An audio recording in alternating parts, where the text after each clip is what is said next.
I want to apologize in advance for the wrong pronunciation of the Sennacherib. The voiceover does not know how to spell it correctly, and the proper pronunciation is Sennacherib. Destruction of the Sennacherib by Lord Byron, the poem.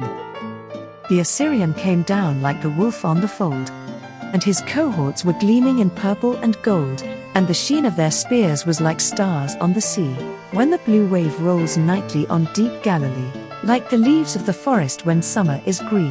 That host with their banners at sunset were seen, like the leaves of the forest when autumn hath blown. That host on the morrow lay withered and strown. For the angel of death spread his wings on the blast, and breathed in the face of the foe as he passed, and the eyes of the sleepers waxed deadly and chill, and their hearts that once heaved, and forever grew still.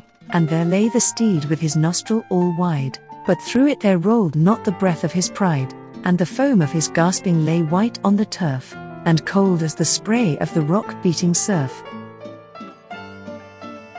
And there lay the rider distorted and pale, with the dew on his brow, and the rust on his mail, and the tents were all silent, the banners alone, the lances unlifted, the trumpet unblown, and the widows of Asher are loud in their wail, and the idols are broke in the temple of Baal, and the might of the Gentile, unsmote by the sword, hath melted like snow in the glance of the Lord.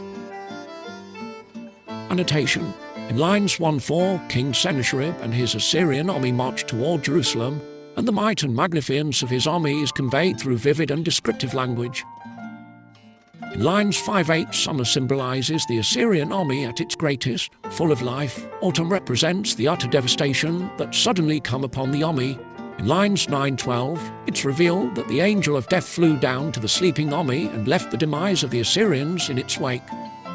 In lines 13-16, a horse representing the entire steed laid there on the floor with its nostrils flayed not out of pride but out of death. The cold foam from his dying breaths remains.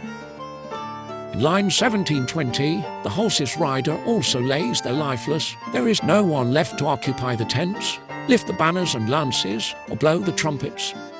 In lines 21-24, all their statues of worship were destroyed, and the unparalleled power the Assyrians once held had been swiftly destroyed by the hand of God.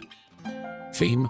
The mightiness of God is the main theme of this poem. In lines 9-10, the angel of death spread his wings over the army, and that was their last breath. Elements of the poem. The title, The Destruction of Sennacherib, directly correlates to the topic of the poem, which is the complete decimation of King Sennacherib's army. Initially, most of the connotation of the words, like gleaming, summer, and green, indicate the vigor of the army and establish an encouraging attitude. Then the shift comes into play just as autumn rolls around, and the connotation of most of the words, like deadly, distorted, and wail, become negative.